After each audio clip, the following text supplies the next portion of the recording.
KPR சொன்ன மாதிரியே கேட்க ஆரம்பிச்சேன். அதுக்கப்புறம் கேபிஆர் கொடுத்த வீட்லயே நானும் சண்முகமும் தங்கணும்.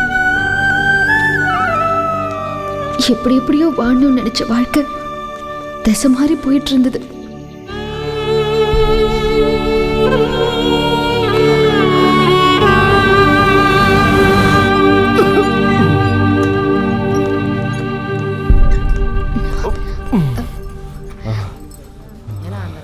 இந்த மருந்து வாங்கிட்டு வாங்கம்மா. சண்முகம் இரு வந்துடுறேன்.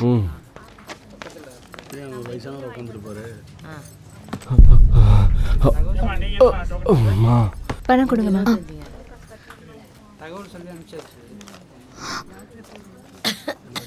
200 ரூபா குறையுதுமா.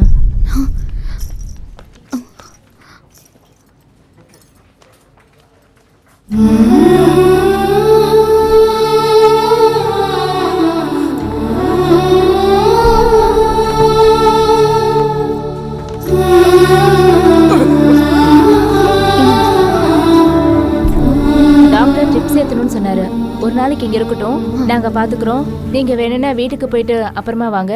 மறக்காம வரும்போது இந்த மாத்திரையை வாங்கிட்டு வாங்க.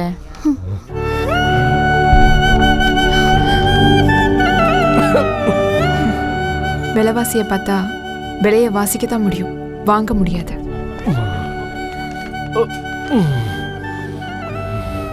நான் தொழிலுக்கு போறேன். நாளைக்கு தான் கடைசி நாள். ரேஷன்ல அரிசி பொருள்லாம் வாங்கணும். நான் வரேன் நிலா.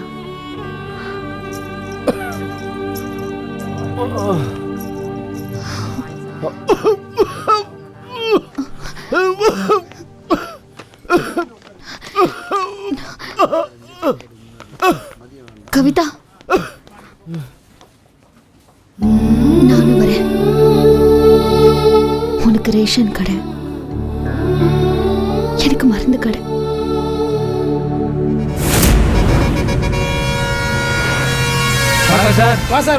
வர வேண்டியது சார். பொண்ணுங்களே இப்போ தான் வந்திருக்கு. போனி ஆகட்டும் சார். யோ, நீ போனி ஆனதை கேட்கலையா? நேத்து போனி ஆனதை கேட்கறேன். முதல் போட்டி வியாபாரம் பண்ண கூட இப்படி அதிகாரம் கேட்க மாட்டேன் சார். என்னடா பேசுற? நீ கடைக்காரனும் இல்ல, நான் கஸ்டமரும் இல்ல. நீ அவள்கிட்ட கையேந்துற, நான் உன்கிட்ட கையேந்துறேன். சும்மா வளவளன்னு பேசாதீங்க சார்.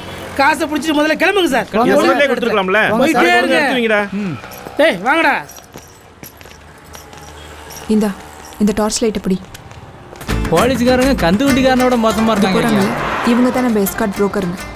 இது நேரடியாக பார்ட்டிக்கிட்ட போகிற மாதிரி இல்லை. இங்கே எல்லாத்தையும் நாம தான் பேசி கரெக்ட் பண்ணணும்.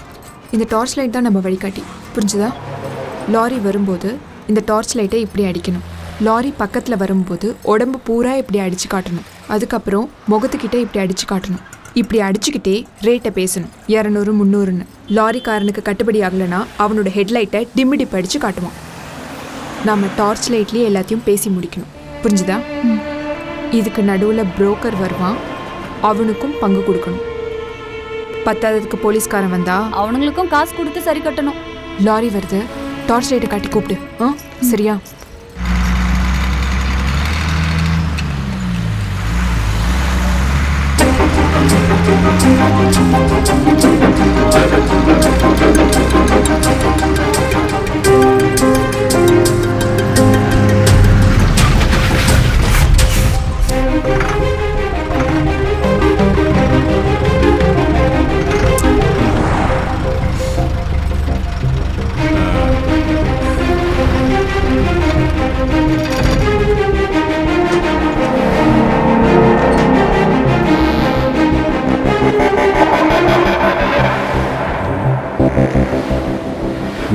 ரேட் ஓகேவா? சரி வா போலாம்.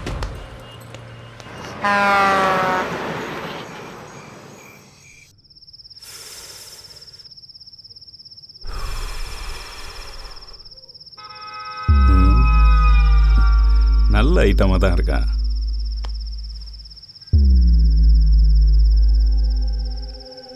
நேரா பாரு, என்னைய பார்க்காம எங்கேயோ பார்க்குற.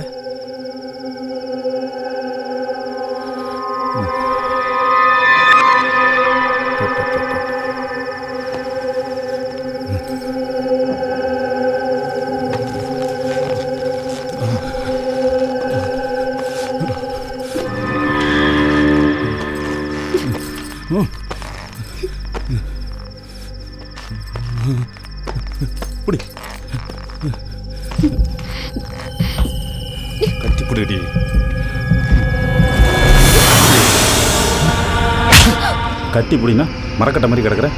தொழிலுக்கு வரதுக்கு முன்னாடி இதெல்லாம் தெரிஞ்சிருக்கணும் முடியும். காசு கலையிற கேண்டி நீலாம் படுக்க வர.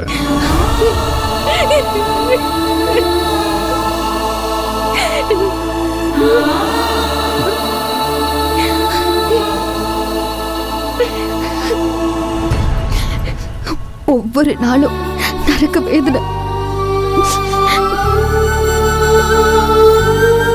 எப்படி காப்பாத்த போறேன்னு தெரியல. நீலா, நீங்கள் ஒன்றும் கவலைப்படாதீங்க.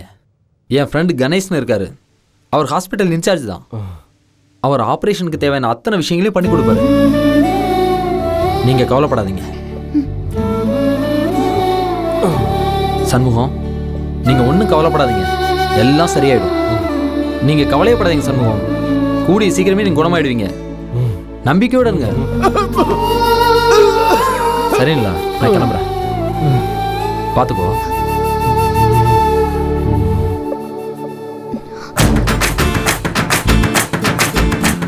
சரி, நீ ஹைவே வந்துரு, நாங்க வந்துடுறேன். வாடி. இதெல்லாம் உனக்கு நியாயமா தெரியுதா? வர்றேன்னு சொல்லி வாக்கு கொடுத்துட்டு வராம இருந்தா எப்படி? சும்மா கத்தாதக்கா. நான் என்ன ரத்த தானத்துக்கு வரேன்னு சொல்லி வராம விட்டுட்டேன். பண்றது விபச்சார தொழில், பாக்குறது புரோக்கர் வேலை. இதுல என்ன நியாயம் வாக்கு? நான் வரல அந்த இன்ஜினியர் கிட்ட. சொல்லுவடி சொல்லுவ. இதுக்கு முன்னாடி அவங்கிட்ட படுக்கல. வா வா ஜெயக்குடி, பெரும்புள்ளி சுந்தரேசன் அழைக்கிறார். வா வா வா. வாயா வா. இவ ஒருத்தி தான் உலகத்துல இருக்கிறான்னு சொல்லிட்டு ரொம்ப தான் முறுக்கிக்கிட்டு நிக்கிறா. இதுல கொஞ்சம் நீ ஏத்தி விடு. நீ ஏதாவது சப்ப பார்ட்டியை கூட்டு வந்திருப்ப. நம்ம பார்ட்டி சுந்தரேசன் கன் பார்ட்டி.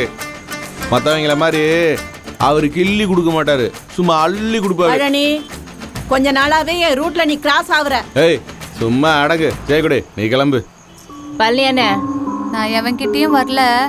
நீ கிளம்பு. ஏங்கிறேன், அதான் நீ கேட்குற காசெல்லாம் கொடுக்குறேங்கிறாருல, அப்புறம் என்ன? வா. அவன் கொடுக்கற காசை அவனுக்கே வாக்கரிசி போடு. ஏண்டி, பார்ட்டியை பிடிக்கலன்னா பிடிக்கலன்னு சொல்லு. கஸ்டமரை கண்டுபிடி பேசாத. பிடிக்கான்னு சொல்றதுக்கு அவனை கூட்டிட்டு போய் என்ன குடும்பமா நடத்த போற? காசுக்கு தானே போற. வா. இத பாரு, வரலனா வரல. எனக்கு வேற பார்ட்டி வருது, நீ கிளம்பு. என்ன ஜெயக்குடி விளையாடுறியா? சுந்தரேசன் கேபிஆர் பார்ட்டின்னு தெரியும்ல. கேபிஆருக்கு தெரிஞ்சுட்டு ஐயே சாமி ஆடிறேன். ஒழுங்கா கிளம்பு. கேபிஆர்னே பெரிய கொம்பா? நீ கூட்டிட்டு போறவன், அவ கூட்டி குடுக்கறவ. வர முடியாதுன்னு சொல்லு போ. என்னடி ஆச்சு உனக்கு? நான் கூப்பிட்டாலும் வரமாட்டேன்றா, அவன் கூப்பிட்டாலும் போக மாட்டேங்கிற. நோய் கை வாங்கிட்டியா? ஏய், நோய் எனக்கு இல்ல. கை நிறைய காசு தர நல்ல கஸ்டமர்னு கூட்டிட்டு போறீங்கல்ல, அவனுங்களுக்கு தான் புத்தி இல்ல. நோய் பாக்குறியா? நல்ல பாரு பாரு, இப்படி சிகரெட்டால சுட்டு வச்சிருக்கான்னு பாரு. புரோக்கர் நீங்க சுகமா வாழணுங்கிறதுக்காக நாங்க சூடு வாங்கணுமா? சொல்லு. அட கன்றாவிய, இதெல்லாம் சுந்தரேசன் சுட்டதா? ஆமா, அவனுக்கு பொண்டாட்டி மேல கோவம். அதான் அவகிட்ட காட்டி தீர்த்துக்க முடியாம அவள மாதிரியே ட்ரெஸ்ஸ போட்டு பூ வைக்க சொல்லி சுட்டு ரசிக்கிறான். சரி, சுந்தரேசன் சுடுறானா வேண்டாம், இன்ஜினியர் கிட்ட வரலாம்ல. சுந்தரேசன் உடம்ப தான் சுடுவான். நீ சொல்ற இன்ஜினியர் மனச சுடுவான். கட்டின பொண்டாட்டியே முன்னாடி வச்சுக்கிட்டு எல்லா அசிங்கமும் பண்ணுவான். என்ன பாவம் பண்ணனோ தெரியல. நாய் மாதிரி நாதி எல்லாம் பழப்பா போச்சு. ஜெயக்குடி,